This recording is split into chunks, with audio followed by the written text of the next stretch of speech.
Welcome back to Food Done Right. I'm Mick Kelly, and on this episode we're revisiting Harvest Festival in Waterford City for a panel discussion we hosted called Mass Movements versus Mass Extinctions. My guests and I looked at the positive steps that have been taken across the country in relation to biodiversity, from the promotion of rewilding to the manifold efforts to protect our pollinators. Our increasing actions to combat the biodiversity crisis are proving successful in some cases. But what else can we do? How can we encourage more of these effective actions and make them the norm? I put those questions and many others to my panel, consisting of Padraic Fogarty, ecologist and environmental scientist, and also author of the incredible book Whittled Away in 2017. Ray O'Foglu, working with Ontashka in community engagement. Ray is a Nuffield Scholar from 2021 who studied the acquiring of social licence to increase tree cover in the Irish landscape. And finally, Steve Collins, a medical doctor with a PhD in nutrition. Steve won an MBE for his humanitarian work in Africa and has recently returned to Ireland and is now growing, of all things, Aronia Berries on the side of a mountain in West Cork. Enjoy the chat.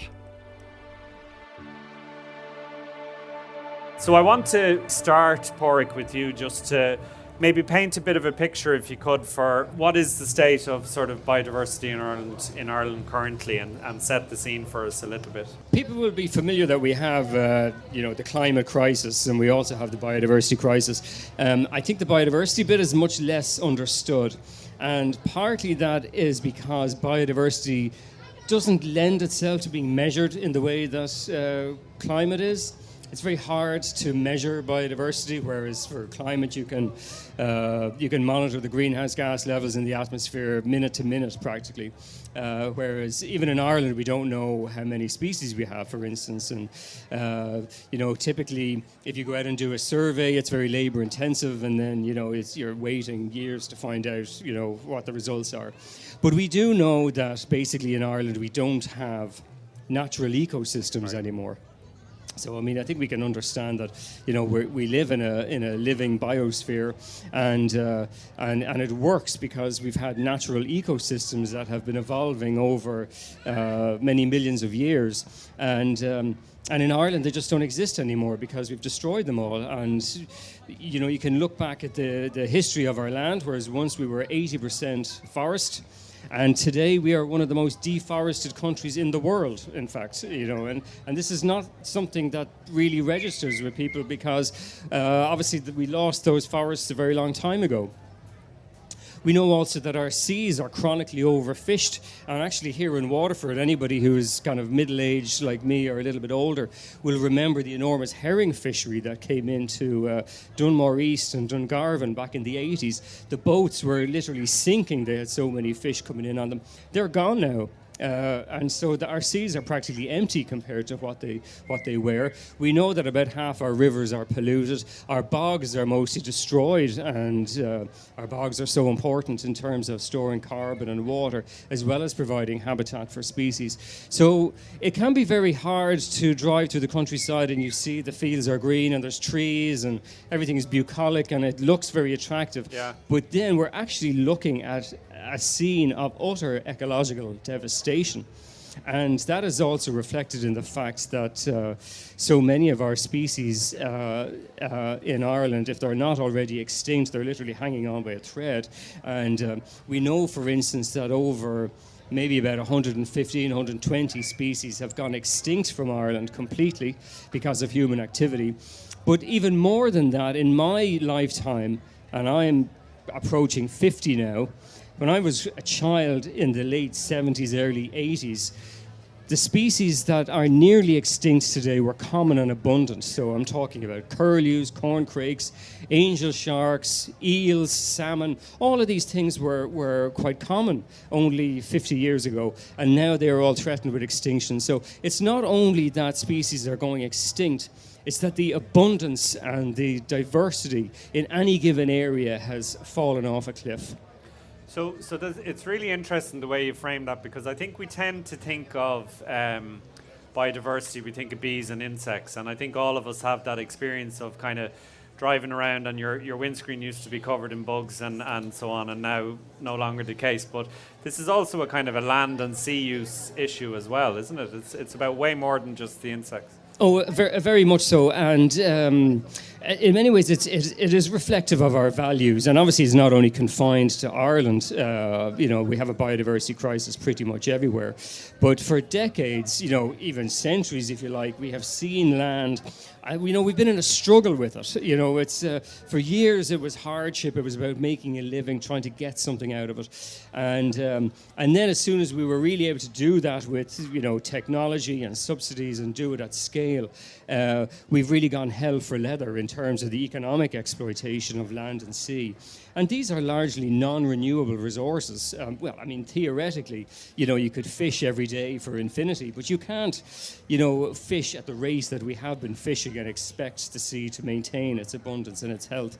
And similarly, on the land, it's just a shadow of itself. And when we worry, let's say, about the collapse of ecosystems, let's say the Amazon or the Great Barrier Reef or the Arctic, we rarely reflect that we have destroyed our own ecosystems completely, and that we only survive with the lifestyle that we have in Ireland because we were drawing down on ecosystems from basically the four corners of the earth.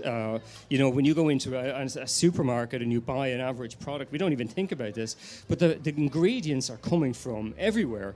The bottom of the sea, perhaps, or rainforests, or who knows what. So we're completely oblivious to this, and of course, it can be hard to communicate to people that, we depend entirely on biodiversity, and yes, if we want to build a road, you'd be laughed at to say, but we can't build a road there because there's a freshwater pearl mussel in the river, for instance. That's like a ridiculous trade-off between economic development. But yet what we're doing globally is collapsing global ecosystems. And basically, as your last talk also alluded to, human civilization can't live without stable ecosystems. It's just not going to happen. And that's where we're at the moment, because we really are approaching a number of very dangerous tipping points.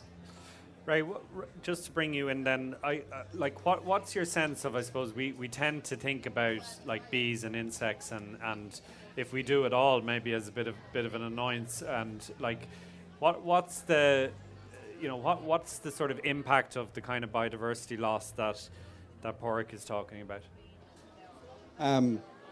Loads of interesting points Padraic brought up.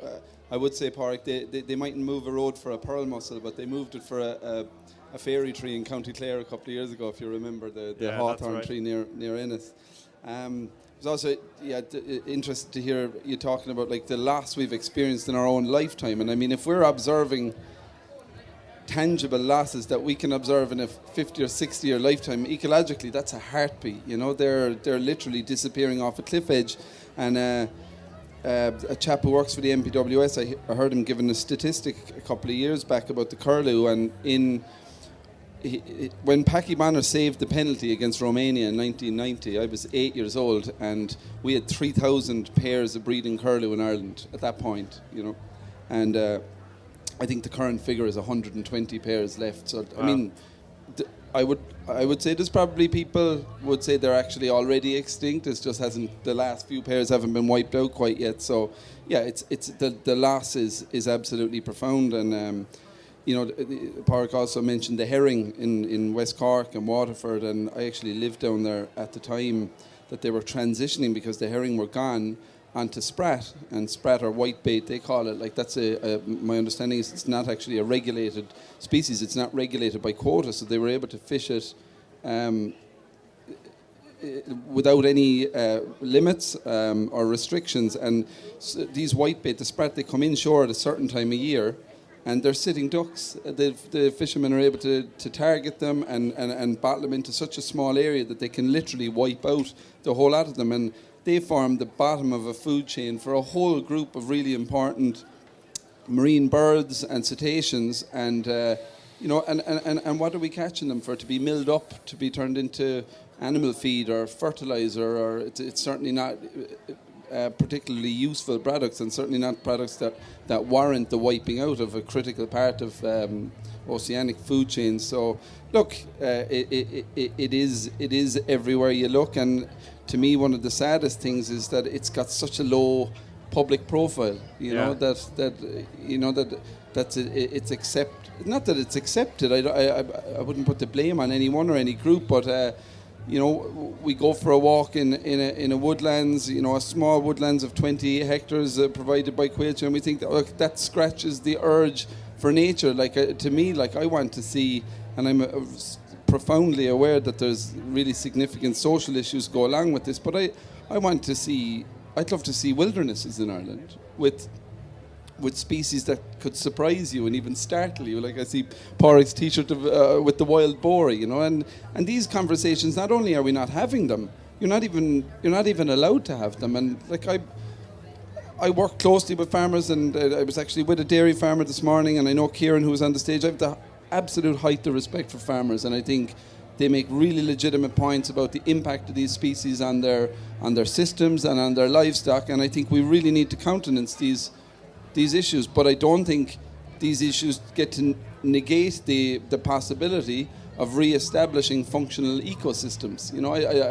I don't think that tail should be allowed to wag the dog. So. Absolutely, yeah.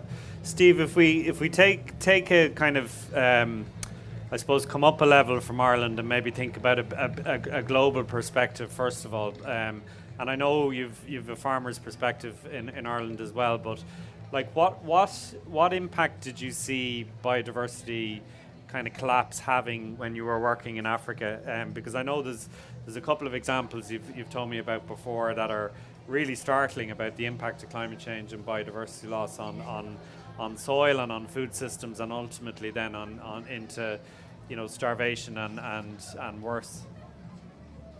Yeah, I think. I always used to have a struggle about sort of talking about biodiversity because I didn't know the practical outcomes. But when you see farming, say in Malawi, that's been reduced to monocropping maize, spraying things that aren't maize, and spraying pesticides, you see an incredibly vulnerable environment, that a slight perturbation in the moisture, because all the bugs and the organic matter has gone from the soil, and if you have a bit more drought than normal, it doesn't work. The whole thing falls down, and it's that diversity of the environment that makes farms resilient. So you see these places just collapse, and the soil goes, and they turn into desert, and yeah, it's happening everywhere. And just on my own farm, it's the same thing. When I came, it wasn't very diverse. It had been sort of farmed non-organically. And it was very vulnerable. But now we're getting more trees, having more life in the soil through using manures, organic matter, it becomes much more stable. And so, for example, when I started, I monocropped cabbages, put a big bed of cabbages in, had loads of cabbage white, just wiped them out. But now I've got a forest garden with lots of different species, lots of life there. I can pop cabbages or brassicas dotted here and there. I never get cabbage white butterflies eating them, because there's a whole variety of insects which actually predate on the cabbage white butterflies. Yeah. And so that's happening. So, the form of agriculture just to try and focus on one species, which we see in Africa, it doesn't work. It gets more and more extreme and more precarious until it breaks down. And yeah, I've seen that time and time again. And what happens when it breaks down? I mean, what did you see in that situation? The one thing you see is people fight. When agriculture breaks down and food's short, you do anything to help get your family, and those who are stronger do better than those who are weak. So you see, mass sort of division in society, and the poorest falling off the end, and you have families that will lose all their children. So it gets as bad as it can get. Yeah. Mm. So, Padraic, what's your sense of that picture that Steve paints of a very kind of, like monocultures and intensive agriculture leading to biodiversity collapse and ultimately soil depletion and everything falling apart. Like we, again, as you say, you can drive around Ireland and you can kind of convince yourself everything is very natural and looking very well. But do you think we're close to that sort of tipping point that we're getting so intensive with our agriculture that we're at risk of that? Oh, I think that's already happened in Ireland. I think it's in the past tense. And maybe an example of that is the fact that you can't drink water out of rivers in Ireland generally. There was, I would say to you as an ecologist, healthy nature will clean our water for us. Because for most of human history we drank water out of rivers and lakes. That was normal, but I wouldn't dream, even if I'm up the mountains, I wouldn't dream of drinking water out of a river, because they're mostly polluted in some way or another, and so we rely entirely on technology in order to get water to us in a condition that we can drink it in, and that is a very dangerous place to be in because we're 100% reliant on that technology. I know, for instance, I live in Dublin.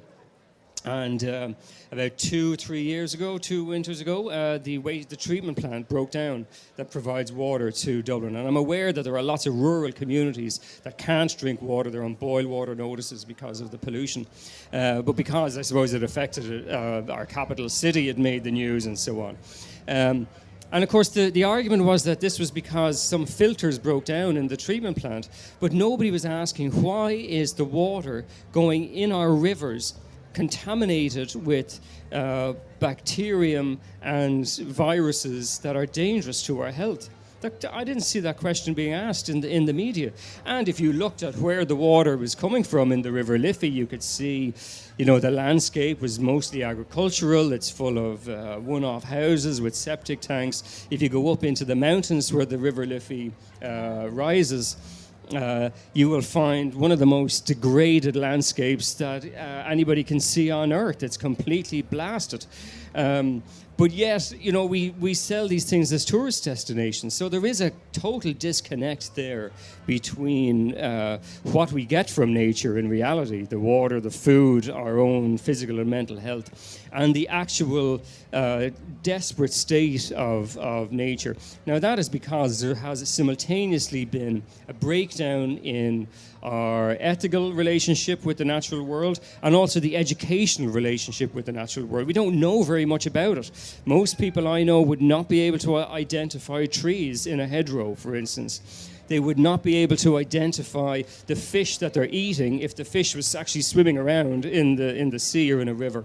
And so this is disastrous, because if I'm trying to explain to you the importance of protecting, the Thwaite shad, which lives in the River Suir here, how can I motivate people to do that if you can't even visualize what I'm talking about? You don't know what it looks like. You've no idea about its life history and so on. And so that's fundamentally an educational, but also an ethical thing. But of course, on the other side of it, it's also a policy thing, because our policies have completely failed us in this area. Or at least the implementation of our policies are basically on putting the blame here on the door of the state as the overwhelming actor with responsibility to do anything about this crisis. And they basically just have turned the other way. Okay, so let's sort of maybe pivot a little bit into some of the solutions and the things that are happening, because I think we've painted a very vivid and a very bleak picture of where things are at in general. Ray, what's like? I think most people would be sort of aware that when you drive around a lot of counties in Ireland now in the summer, we're seeing councils not cutting grass and letting verges grow. The biodiversity plan, the All Ireland pollinator plan, and so on, seems to be gaining traction. Like, what are you seeing out there that gives reasons for hope, maybe? Yeah, it's clear to me that the awareness is on the rise at the moment, but it's coming from a remarkably low baseline, and I couldn't agree with Padraic more that if you can't identify something, I don't mean at a deep scientific level, but just at a colloquial level of what it is, the hawthorn coming into flower in May, or the spindle how can we be expected to protect it? Like one of my favorite Or care about it. Or care about it. Yeah. One of my favorite sayings is attention is the beginning of devotion. Like you see something, someone points something out to you, then it kind of becomes part of your life. You see it again, and next thing, a few years later, you say, "Fuck, I love seeing the hawthorn come into flower. I love seeing the blackthorn at the start of the year. I love seeing the ragged robin in a wet meadow." And that can sound hippie-ish, but it's profound. Like I often say to farmers, it's a genuinely free way of enriching your quality of life day to day. And I'm not like taking away from the fact that things need to be paid for, and there needs to be support. But I really believe that there's a lot of joy to be found, and there's something in that about developing policy. In terms of what's good and what's happening, like we've talked a bit about farming. There's often always trade-offs with farming in terms of how much food you can produce and how much nature you can integrate. Now that's complex, and I'm sure Steve has some things to say about it, because it's certainly not straightforward. I think we were given a lot of shortcuts with synthetic nitrogen and with pesticides, when actually a lot of the same outcomes can be achieved using more natural methods, as Steve talked about, using natural pest management. But so my point is, there's a lot of trade-offs in agriculture, but in public spaces, like the Phoenix Park, like roundabouts, road verges, there's very little trade-off. So they don't cover a huge amount of our land mass, but like these are ideal opportunities that nobody needs to lose out, and we can integrate biodiversity and nature into these spaces. So, and maybe to double back around to the start of the point of attention being the beginning of devotion, when you see all these flowers on a roundabout, I know a certain cohort of people might crib and say it's messy or it's untidy, but actually I think most people are loving it. I think they're really enjoying it. They're really like, wow, that's different. Once you communicate to them like that, this is an intentional act. It's not just shoddiness on the part of the local authority. It's an intentional act. Do we know? I mean, I don't want to put anyone on the spot with this question, but do we know whether the All Ireland Pollinator Plan is working? I mean, is it seems like it's kind of there's visible sort of signs that it's kind of having an impact, but do we know is it working to kind of turn things around? A few winces there. Part of the problem is that we don't have the scientific data we often would like to have about what things were like, let's say, in the 1960s. Yeah. We talked about the windscreen as the splatter effect. People remember that. I'd love to be able to tell you how many insects there were in the air on an average night in Ireland in the 1960s, but nobody was measuring them, nobody was looking for them. So the problem when asking, does the biodiversity plan work? The biodiversity has been around since 2015, and it's possibly just too early to say. I think it has had a measurable impact in terms of people's perceptions of spaces and the idea of making sure places have to be neat and tidy all the time. In that regard, I think it's absolutely invaluable, because ultimately we are challenging our relationship with nature, our historical belief that we have to be in charge, we have to dominate, we can't be letting anywhere go wild, because that would be bad, or a waste, and it's a wasteland. So these are the really deeply ingrained ideas we have that I think the Pollinator Plan has very subtly but very effectively challenged. Yeah. Steve, I suppose on a farming level, probably the equivalent of the lack of windscreen bugs. A farmer I spoke to last week was talking about his kind of road to Damascus moment was ploughing a field for cereals and noticing there were no birds following along behind the plough, whereas normally, that being your sort of the quintessential sort of agricultural image, of crows following along behind the plough to pick up the insects and so on. Like, have you noticed, I suppose, what was your experience first when you bought the farm, and what have you seen in the time then that you've started to focus on a more regenerative approach to agriculture? I think what surprised me, it can be relatively quick. Now, when you go around our farm now, there are more insects. There's a lot more birds. There's lots of little frogs and toads everywhere. There's a huge variety of species. And it can happen pretty quick. I've only been farming since 2008, and now it's completely different habitat. And so that that's encouraging. And just one thing I sort of want to say, that it doesn't have to be a strict either or. Either we do we use fertilizer and we poison the land, or we don't. You can. So with our blueberries, we do get an organic fertilizer. It's made out of beetroot, and so it's made out of a natural product. It's not made out of agrochemicals or anything. And we actually drip it to each plant at the root. So we only use a tiny bit. I get 1,000 litres of that will last me for 3 years, whereas a normal farmer around would spray that on an acre in a year. And so it doesn't have to be either or. You can supplement. So in our soil, it's very deficient in phosphate, and it takes time to build that back. And you can supplement that in a very targeted way with organic products that don't destroy, in fact, help build the soil, because they get the nutrients better. So I think there is a sort of halfway house where you can still have high yields using that very targeted approach. I think the problem has been with normal farming methods, you just spread your fertilizer all over the shop in very high quantities, which poisons the land. Whereas if you use organic fertilizers in a very low dilute, they actually don't poison the land, and they can actually add to a sort of a soil food web. Yeah. Padraic, that point about the soil is interesting, isn't it? Because we tend to think about biodiversity in terms of what we see in the air and above ground, but like the lack of biodiversity underneath the ground is equally worrying and probably more of an equally existential threat to our food system. Oh, you're absolutely right. I mean, entire civilizations have fallen because of their disregard for the soil, and the disaster is we know so little about it. I mean, I think since the Second World War period, we've seen agricultural productivity as a chemical issue. And certainly in Ireland, our research agencies have looked at fertility of the soil as a chemical issue, and it has been addressed with chemicals. And for instance, when I was in primary school, we had a wormery in our class, and we learned about how worms were so vitally important for the soil. And it was a great experiment for kids. And yet, if I go onto the internet and I look for, how important worms are for soil fertility, I'll find very few scientific studies on it, which is startling, because all the attention has gone into the chemistry.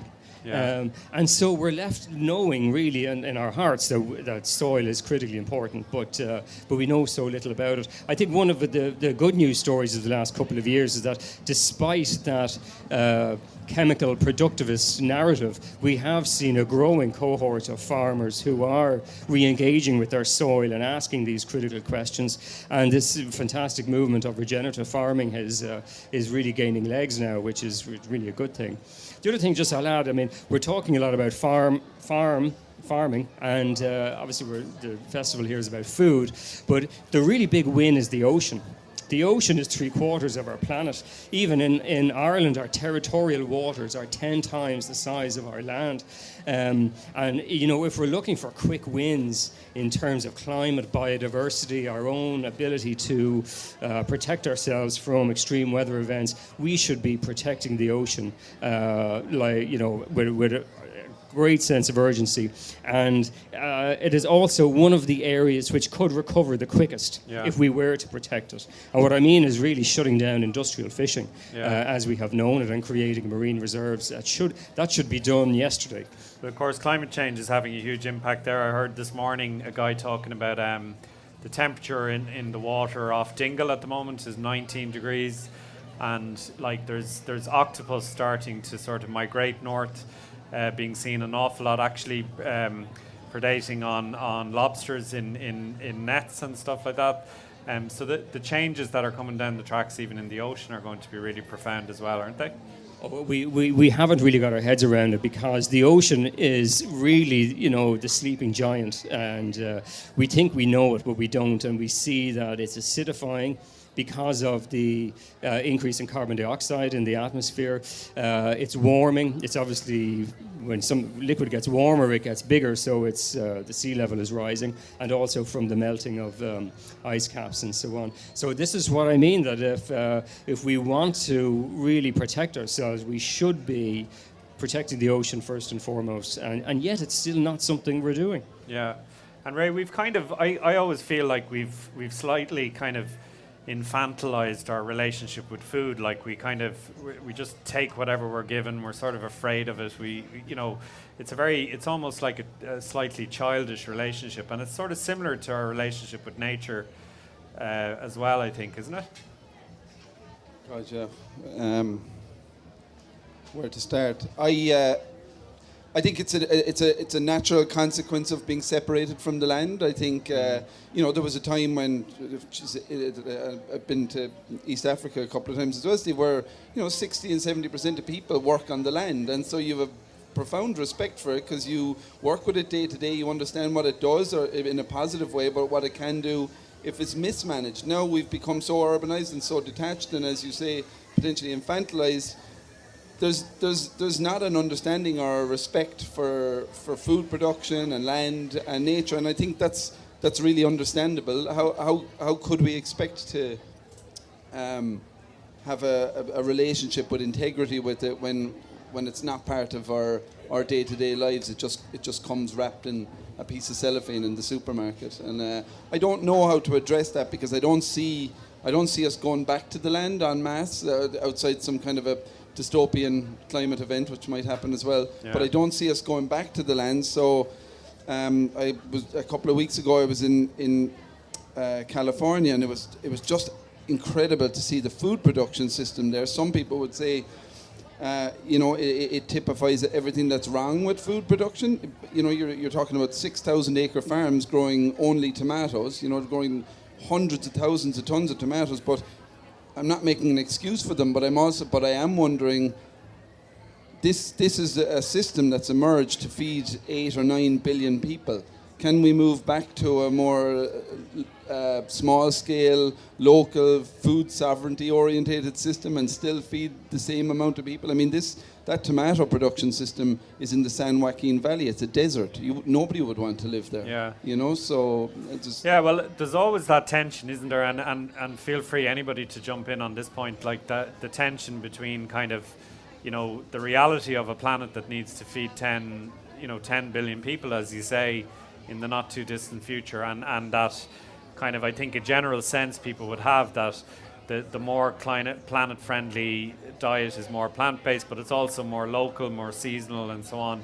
And yet, maybe that's just wishful thinking for the kind of reality of the world we're living in now.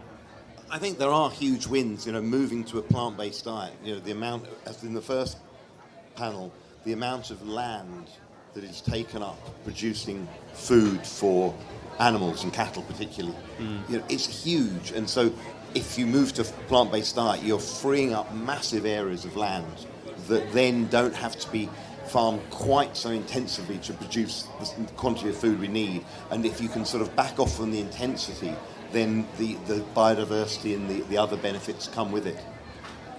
Yeah. Anyone else like to jump in on that?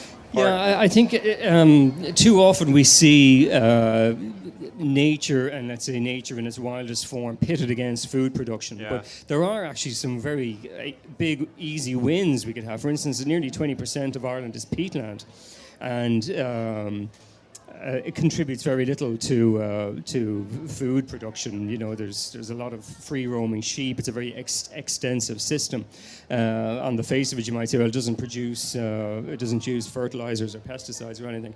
But yet, all those sheep have actually destroyed the peatlands. And so we could protect our peatlands, 20% of the country, rewild huge areas for nature, water, carbon, flood alleviation, with having basically a negligible impact. It's not even an economically sustainable system at the moment. So there are going to be very difficult conversations we have to have about where that balance lies between particularly the amount of land we give over to food versus the amount of land we give to nature. But at either end of it, there's some very easy wins in my view. Just to pick up on Padraic's point there, I think he's dead right. I think there was a study in the UK recently that said just 2 or 3% of the protein comes, 30% of the uplands are dedicated to kind of rough pasture, and it produces just 3% of the total protein. So it seems like just no matter what your perspective, an inefficient use of land, especially when you think these uplands can sustain, as Padraic said, blanket bog or in an Irish context, temperate rainforest, really unique, globally important ecosystems, and we're dedicating them to rough grazing. I was at a sheep farm in Connemara a couple of weeks ago, and the owner was talking about the system. He said, I have 250 sheep, about half of them come into lamb, I sell the lambs for €40 each. The farm income aside from subsidies was €4,000 a year. So it's dysfunctional economically. It's dysfunctional, and I know because I spend a lot of time in these areas. It's dysfunctional socially. These communities are actually are falling apart, unfortunately. I'm not talking about lowland dairy, that has a couple of legs of the stool are functional, but upland sheep, the communities are dying away, and my fear is that these areas are going to be easy pickings for carbon speculators or the likes of Ed Sheeran rewilding large areas, when I think if we can manage a good transition for these landowners, and this is something I think is key. I think we can all agree that there's a better land use in these areas, but you also have to deal with the reality that you're dealing with farmers, and a lot of them just know farming. So it's not a case of stop what you're doing and start doing something else. It's more integrating other land uses into your farm system and slowly transition, from out and out farming to land custodianship with some farming. I think it's really important that we get that right, and we allow upland farming culture to be sustainable in a way that integrates really important habitats. And Steve, I visited your farm recently, and one of the things that sort of strikes you when you look out across the mountains is kind of like vast areas of really damaged land from sheep farming, and you were making the point earlier on about like growing berries on that land instead, and the kind of the equivalence between the income you can earn from one and the other. Could you speak to that a little bit? Yeah, and it's like diversity. You can do small patches. So we've got the berries in one small patch. In another patch, we just fenced off the mountain, and within 10 years, it's covered in trees again. Very quickly. But in terms of the economics of it, it's crazy that an acre of this is very rough land high up on the mountains, Connaught, overlooking the Atlantic. An acre, you're lucky to get one mountain sheep off it. And one mountain sheep, they're light sheep, you get a 50 quid turnover on an acre.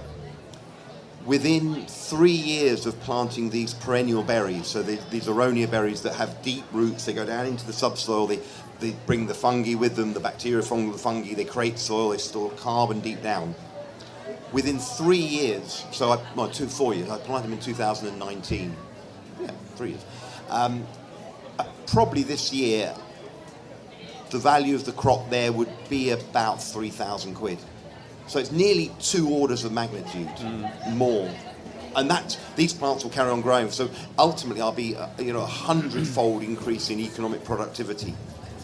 And then, if I'm getting that, then other bits can be rewilded, and that will stop the runoff. At the moment, the Comola River in the bottom of our valley, which used to be a lovely salmon river, but there's so much degradation in the land that the rain is getting heavier. It's weird, even since I started farming 13 years ago, all the pipes I put in when I started are now being overflowed because it seems like the rain comes much harder and much heavier, and then it washes off, and that's damaging the river.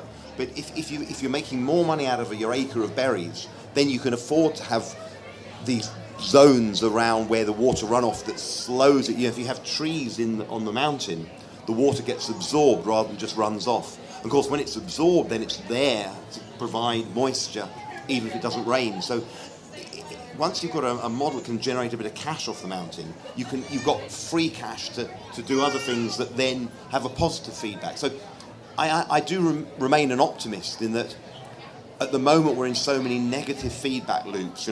We have this system of agriculture that we think we can beat nature into submission with sprays and chemicals, and just grow what we want and kill everything else.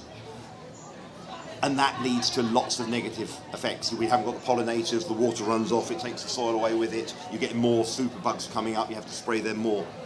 But if you start going the other way and you start planting perennials that then have deep roots, they generate a bit of cash, it gives you a bit of a surplus, you then fence off a bit of a mountain, it starts to have trees, that absorbs the water. Then there's more insects around, so you're getting a balance, so you're not getting so many single predators on your plants, that less damage that way. So I think it is possible to flip it, but it just takes time. It takes a few years. And we another farm we were on last week, we noticed the farmer was growing multi-species grass for cows, and because of the dry weather we've had over the last 5 or 6 weeks, well before last week, the grass was dying off, but like things like chicory, which have those really deep root systems, were able to survive even those heavy droughts. And he was making the point that the cows, like, they love chicory, they thrive on it, they thrive on all these different species. So his vet bills were going down and so on. Yeah, exactly. So what about, like, just coming back to maybe some of the solutions that we see, like, is this, it does strike me there's lots of grassroots things happening and things kind of bubbling up, but what about the kind of top-down things we need, the sort of policy changes and so on? Like, what's your sense of what we can do to turn this around? Yeah, and policy is really important. Very few people obviously read policy documents. I do, as I get paid for it. But they're really, really important because they tend to, steer the ship that we're all on. And I think at the moment we, at a very high level, we are locked into a belief that we can continue to grow our economy, we can continue to grow particular economic sectors, and at the same time meet our very hard and fast environmental targets. I don't think that's possible. I think one of the most important things we need to do is let go of growth. Say, look, it doesn't really matter that much if the size of the economic pie is growing or not. It's going to matter to some people, but I think a lot of those people may not be the ones we need to be worried about too much. So we have to live with a certain size of any given economic sector, and then how can we meet environmental targets within that? Now that more lower down aim really is going to depend on where you are, because the solutions for a dairy farmer in Waterford are going to be very different to a farmer in Donegal or a horticulture farmer in Dublin, for instance. So that's going to take a bit of work. That's going to require our agricultural scientists, our ecologists, the EPA, for instance, that's looking at water quality and greenhouse gases, to really look at particular areas of land, probably in a river catchment level, and decide what are the kinds of land uses that we need here. We need to protect bogs here. There's a rare species here that needs protection. There's an economic farming going on here. What are those kind of limits? And I think if we were to get down to that level, and if the system was actually supporting farmers, foresters, rewilders, all these other things within that catchment level, then we would start seeing the real systemic changes that we need. But ultimately, we have to let go of this idea that we can continue to jack up the exports of beef and dairy around the world while meeting our environmental targets. I was just going to make that point. Like, it feels like we're a long way off that right now, doesn't it? Like, I mean, you could see last week. We're still heading full tilt in the other direction. Our Minister for Agriculture was in the Far East last week, telling his audience that Ireland farms with nature, which is plainly rubbish. And, ostensibly being told to say all these things because we want new export markets to Singapore and Japan or wherever it happens to be. And then he's coming home and saying that we're taking our climate and biodiversity aims seriously. It's just, it's bizarre. Yeah. So do we have any questions from or comments from the audience? Anybody like to bring anything up? We've got a microphone tour on the chair there. You might, if anybody wants to say anything. I'll just follow on from Padraic for one take is that 2 or 3 years ago we declared I think Leo Varadkar was the person who announced it, a biodiversity and climate crisis.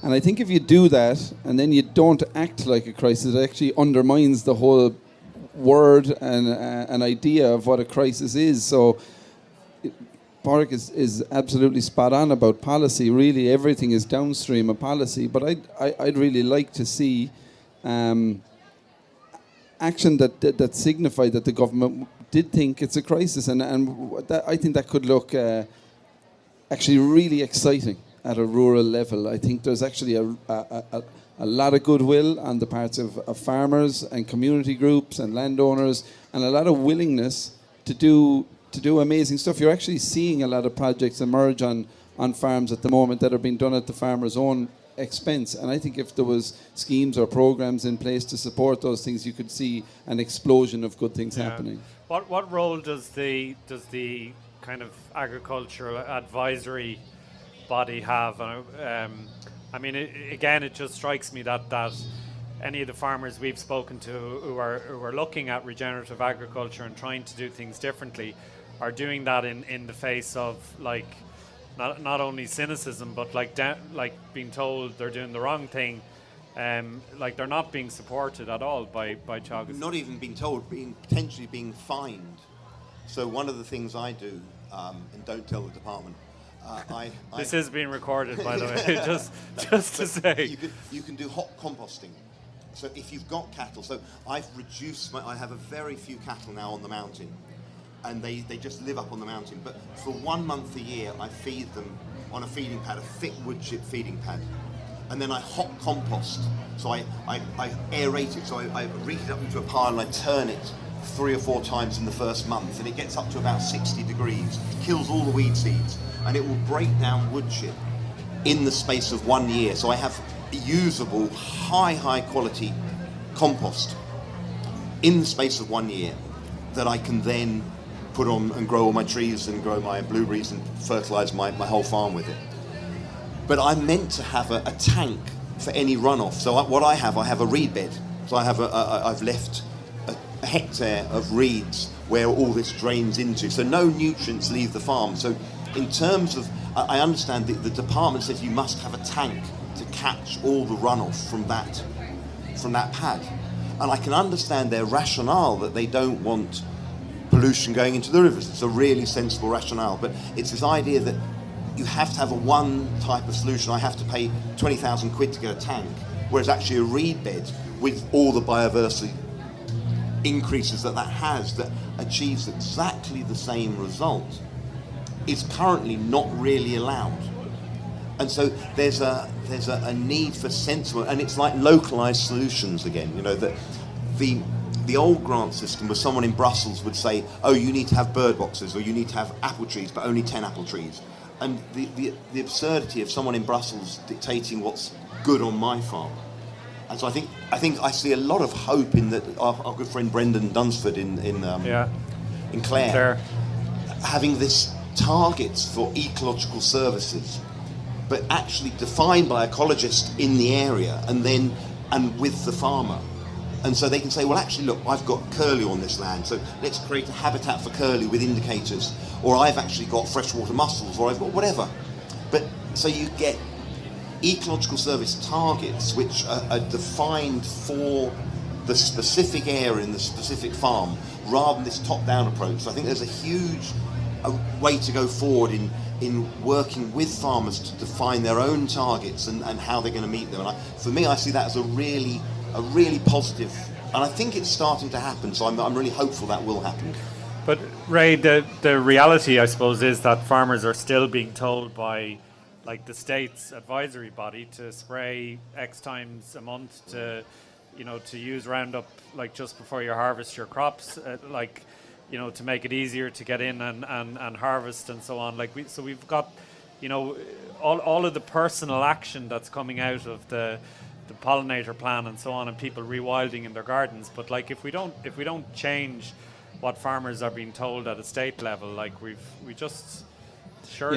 that's the biggest problem we have. Absolutely. Sometimes I don't think that the state agencies have grasped really where we're at. I spoke to a really impressive researcher in Teagasc recently, and they're working so hard on the dairy methane thing. How can we possibly get it down? And there are all kinds of novel solutions. And I said at the end, do any of the solutions involve reducing the amount of animals? Because that's an obvious, and I understand there's all kinds of problems with farmer income for that, but they're not even countenancing that. Everything's based on we absolutely hold the line or grow production. So no, I would say there is change coming down the tracks from a policy point of view, not so much on farmer advice, but there was a lot of really silly rules, as you said, Stephen, coming from Europe, especially about land eligibility. If you allowed scrub grow on your land, or if you created a pond on your land, you literally got a red line drawn around it, and you got penalised in your farm subsidies. That's changing as of the start of 2020, and that was really hard for farmers to stomach. It really was, to say, well, at one hand I'm being told to, reintegrate nature into my farm, and then next thing I see a cut in my subsidies for doing exactly that. From the start of 2023, you're actually going to be allowed to have 50% of your land in ineligible features. That's scrub, waterways, woodlands, ponds. So that's really big, and it'll make a big difference. It won't make such a big difference on kind of dairy or tillage quality land, where each square, inch kind of counts towards the bottom line. But in the west of Ireland, that same economic imperative isn't there, and I think facilitated well, it could make a massive change. Padraic, what do you think to that point about the kind of advisory boards and the amount of spraying in particular? Because I think, again, that's a bit of an unspoken problem that we have that I think affects all of us, because it's I think there's research shows that the level of Roundup in our bloodstream and so on at a national level is a very serious thing. We don't talk about that much, and you can probably guess why, but unless we change the advice around spraying, fertilizers, pesticides, all of these different chemicals that are destroying biodiversity in the soil, we've got a mountain to climb, don't we? Yeah, and I think psychologically they're in a difficult place at the moment. Remember, our entire agriculture system at the moment was basically formulated by the European Union's Common Agricultural Policy back in the 1980s, whenever it was, when food production and volume were the most important things. So and then we had our economic crash in 2008, 2009, and agriculture was seen as one body that could kickstart the economy. So, if you were in Teagasc now, you would say, well, we got behind all those goals. We did all those things. We went out, we researched the chemicals, the production, we did all the trials and everything. We told farmers to drain their land. We told them to spray this, that, and the other. And now they're having to row back on a lot of that advice. So psychologically, that's a difficult thing for anybody to do. Admit you were wrong all along. Yeah, and it's not just Teagasc, by the way. I mean, you see the OPW as well. They have been charged by the state to create more farmland by dredging and draining rivers. And they've been populated by engineers to do that, and that's what they know how to do. So it's very hard psychologically to turn around and say, guys, that was the wrong thing to do, and we need you to undo it. I think Teagasc are very slowly kind of, coming to terms with this, because particularly the energy crisis this year now is, they can't be telling farmers to put more fertilizer on their land. That's not tenable anymore. So. And farmers themselves have kind of bypassed Teagasc and have come up with their own solutions. Teagasc may get there eventually, but it's going to be very hard for them because it's back to the policy issue, because how are they going to implement these nature-friendly solutions if the goal is still to increase exports? Yeah, I totally agree with Padraic that the farmers have, to a large extent, started to bypass them. Teagasc had an open day. Teagasc have a couple of different units. Moorpark in Cork, for example, focuses on mostly dairy, and it's very production orientated, but they have a unit in Johnstown Castle in Wexford that focuses on sustainability and environmental stuff. They had an open day last week, and it was absolutely rammed with farmers. So there is strong interest. I think the where the deficits are is in leadership. It's in leadership now. In terms of the sprays, it's none of this is straightforward. We're being told, okay, Ireland needs to move towards a plant-based diet, and I couldn't agree more. We really need to cut down on the amount of meat we're eating. It's obscene in a lot of ways, but we have. It's not easy to grow crops in this country, and certainly there's no easy path. There's actually very little sprays or chemicals used in animal-based, pasture-based agriculture in Ireland. Maybe pour-ons for worms and stuff, but generally there's nothing sprayed on the land aside from synthetic fertilizers. Yeah. Whereas you go to producing grains and maize and stuff like that, we've a warm, wet climate, and you need a lot of chemical controls for fungi, fungicides and stuff like that. So I wouldn't say that the solutions are obvious. I was actually on a farm growing oats down in down in Waterford a couple of months back, and he's fully organic. He's using the Korean farming method. I said, "Oh, cool, how much are you producing?" And he said, "Well," because he's really satisfied with the system, but he's producing a quarter of the yield of a conventional farmer. And so does that provide solutions? You could bring into that argument, but then why are we growing all these tillage crops in Ireland when most of them are being fed to animals? But anyway, the overall point is it's complex. Yeah, and the price of food then feeds into that as well. Is he going to get a premium for producing? That was the interesting thing. He was actually, even though he was producing a quarter of the yield, he was getting slightly more than the guy producing 400 tons to the hectare, so because he was just getting a premium from Flahavens. That ship don't sail. Any questions from the audience? We're talking about climate change, and we're talking about people's carbon footprint, whatever. The fishermen and farmers got help from me, obviously, they always do. And then, we had one of the speakers mentioned, I was in East Africa a few times, I was in California, I was here, and we had a carbon fest in Aer Lingus, and out at the airport in Dublin there a few months ago. People were queuing out the door to get onto planes to fly all over the place. And I mean, the urban population are allowed to fly here, fly there, 3 holidays a year abroad. And surely a plane that high in the sky is just riddled with planes. And there they are, and they're coming off the planes and they're saying, "Oh, I want organic food and I want vegan this and vegan that." I mean, a vegan burger has 19 ingredients in it. 19 ingredients. They have to be taken from every corner of the world. The carbon footprint on a vegan burger is huge. There was one bit of sense that was said there, and that was the part about the grassland. There's very little spray farmers use on grassland. Okay, they use chemical fertilizers. That is collapsing, and it is going down all the time at the moment. And I have no problem with that. But I mean, saying that people, like we all have our farms, we've inherited from people before us, and we have the height of respect for them, and we have areas, including my own, we have areas where we have special areas of conservation. We have them railed off for the last 20 years. I have my streams, I have 2 rivers going through my farm. That has been, no animal has had access to that with the past 25 years. The REP scheme was in, the Rural Environmental Protection Scheme. So we railed off all around. No animals can defecate into the rivers, not on my farm and not on any of the farms I know around me.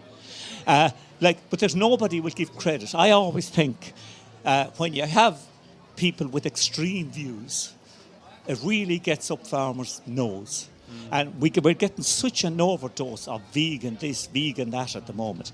That's fine. Let people be vegan. I mean, I'm sure people here have all heard, how do you know somebody's a vegan? Oh, they'll tell you. I mean, that's an old joke that's around. But to be coming along and saying like climate change is caused, like you get the impression here, it's doomsday, like the evangelists in mid-America going back, like God, the end is nigh. I mean, the end isn't nigh. Climate has changed always. Things have changed. Things will come right. But the facts are, at the moment, that I agree with you, something else you said about chocolates, they're behind rather than leading at the moment. Yeah. For sure they are. But, I mean, I can't stand people being sanctimonious, and next thing you see them jumping on a plane in Dublin, and they're going 2 weeks abroad, they'll come back. I mean, you mentioned East Africa, then you went to California. I mean, can you imagine what your carbon footprint is like? See, it's absolutely outrageous. Outrageous, yeah. So, but still, people haven't the courage. I mean, what I'm doing, I know on my farm, is I am keeping my soil right, and saying that there aren't worms in soil. My son lately was under Chocolate's advice. We take all samples of our soil, and we take a sample of every 4 hectares. And he said every place he put down the core to take soil up, every place there were worms in the. And people tell me then that the worm population is gone. It's certainly not in my farm. Yeah. Okay. No, fair point. You've had your say now. Does Ray, will you come in there? Or Padraic, sorry. The point about flying. Flying produces, I think it's 2.5% of global emissions. So in the bigger picture, it's very small. But that's the facts. They are actually. But just let me finish. Let me finish my point. You've had your say now. Lou. But I do. But from a personal carbon footprint, particularly because we live in the Western rich world, it is an enormous part of our personal carbon footprint. And from a fairness point of view, it's a different argument, because for farmers, we're asking farmers to make big changes to their lives and their livelihoods, and I can see why farmers are annoyed that maybe they feel, which are these same people are spewing out greenhouse gases. That's a kind of a climate justice issue. And I think we should be reducing flying and making it harder and more expensive. But the percentage of emissions is actually quite low. The other thing about vegan burgers do not have a large carbon footprint compared to beef. That's just the facts of it. And even if the ingredients are imported, actually the emissions from transport for food are quite low. The emissions happen where the production happens. Typically in Ireland, if it's animal agriculture, it's coming from the animal. It's where the emissions mostly come from. Just on the point about extremism, we are in an extreme situation. That is the fact. If you look at the facts, if you look at what's happening in the world, I imagine if we were in Pakistan right now, we would be saying to ourselves, this is an extreme situation, folks. 1/3 of the country is underwater. Globally, we are in an extreme situation. As an advocate, as an activist, I do my best to stick to what the science is actually telling us. I'm not going off and saying the world is going to end, everyone's going to die. I'm saying these are the actual facts, and they're scary enough as they are. But it's not an extremist proposition to say that we're in very big trouble and we need to take radical action on it. I do tend to think that there's an over-focus, particularly in terms of carbon emissions, on cattle and on agriculture. I do actually think that. I think the primary focus should be on fossil fuels. It absolutely should be, and I would certainly, as an individual, welcome a carbon limit in terms of flying, and even fossil fuel usage in other ways, an equitable limit on our ability to use it.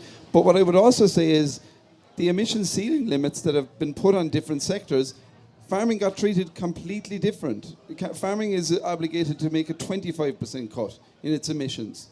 Other sectors are cutting 85% and 75%. So farming is getting treated differently. And maybe it should. Food production is probably one of the most important things we do. But I don't agree with you that farming's getting loaded with all the responsibility. The facts suggest, in terms of would you accept the point that agriculture is actually getting an easier run, and maybe for good reason, than every other sector in Ireland? A 2-litre bottle of Coca-Cola is $2.99 and milk is $1.50. I completely agree. It's a ridiculous scenario. What I think I see happening is that the farming practices, the sheep farming, highland sheep farming, some lowland, a bit of lowland cattle farming, they're not economically viable without the grants. And the grants are going, whether we like them or not. That is certainly going to happen. This last cap has gone down a lot. The single farm payment, especially on those big farms, used to draw quite a lot. And at the moment, there's no alternative being thought about or offered. And so I see it not as, from my perspective, in that area, it's certainly not for me to tell farmers what to do, but I think there is a case to try different things to see what can be economically viable in that environment. Because when the grants go, the worst possible outcome is all these farmers have to pack up and leave their ancestral homes.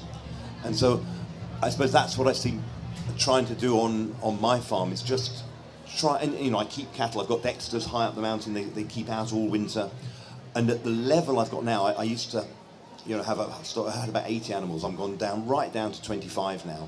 But it's actually more profitable now, because I'm not having to bring loads of silage in, loads of food in, because we can't cut silage. But the farm's also getting greener, because their manure is fertilising the farm. And then diversifying into berries and just trying lots of other things, that some of them working, some of them aren't. But I'm hoping that I can at least show there are some alternatives, that when the grants stop, that people won't have to leave, and there are but it's a very tricky tension. I totally accept that. So I'm just sorry. I'm really conscious of time now. We're 15 minutes over already. Thank you for your input. So I just want to ask maybe the panel just to wrap this up for me and just give us maybe just one or two thoughts to finish on. I suppose like I don't want to sort of pretend that personal behavior change can really turn this around. But are there practical things that we can do as consumers and as farmers and so on to make some changes in the immediate term? So start with yourself, Padraic. Very much so. I think we can all get active in the area. We can all read up about the issues. We can have conversations with our friends in our communities. And when you start doing that, you realise there's actually quite a bit going on in Ireland, and there's lots of local initiatives and all kinds of things. And get involved. And yes, when elections come around, you got to make it a political issue. You got to vote for the people who you think will address the issue, but we can't be waiting for elections. They don't happen often enough. So in between elections, we need to be, I think the most important thing we can be doing is letting our politicians know that this is important to them, because the politicians I speak to will tell me, look, when I'm out canvassing for votes, people are worried about housing and health, and that's all fair enough. Very few people are saying to me, the climate crisis is my number one issue. They need to be hearing it. They need to be rewarded when they do take bold action and risky action. And that atmosphere needs to be created. So very much we all have a role to play in that. Right. Clearly, politics is where all the decisions are made, and so that's where you can make an impact. Unfortunately, as Padraic said, it only comes around in cycles of a couple of years, but people love bashing the Greens, and I get why they're a bit, they can be a bit tone deaf in certain ways, but they got 12% of the vote last time around, and there's big changes happening. I was back home in Cork recently, and the bus I used to get to school, I remember it used to cost €7 back then. It's now €2.50 as a specific direct result of green policies around reducing the cost of public transport. So things can. That's just one example of how kind of political decisions ripple down. Besides that, I had reason to speak to a lobbyist in America a couple of weeks ago, and he was a right-wing lobbyist. And one of the things he said is that he's like, something the left or the environmental people often tend to get wrong is not sustaining or cultivating relationships, particularly with the other side. And I think that's something we can all do, is cultivate, just like you were saying, Steve, cultivate your relationships with farmers or people who see the world different to you, because I think we shouldn't underestimate our ability to actually influence what other people do. It's there. There's that saying, first they ridicule you, then they laugh at you, then they join you. Like right up to the last minute, you think this person thinks I'm an idiot. And then they say, you know what, you're actually onto something there. So nurture those relationships with people who mightn't see the world the same as you do. Okay, right. Thanks, Steve. Just last word to you. So it's a very different thought, but we were talking about diversity and environmental diversity, and just one thing that struck me as a medic going into farming with a doctorate in nutrition is actually human health and environmental health are so similar. If you've come across your microbiome, which is all the bugs in your gut, if you want to be a healthy human, you have to eat a diet that diversifies your bugs in your gut. You have to have a huge biodiversity in your gut. And you do that through a plant-based diet, largely with lots of fibre, lots of greens, lots of berries.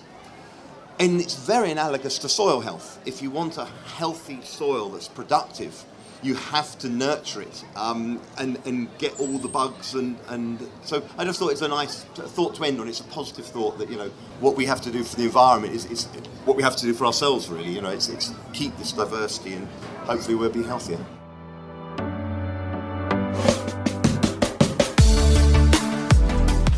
Huge thanks to our panellists in that session, Padraic Fogarty, Rayo Foglu and Steve Collins, for that really, really interesting chat. And a huge thanks to you for listening. For more information on these topics, check out GIY.ie and the website for our new TV series Food Matters, which is foodmatterstv.ie.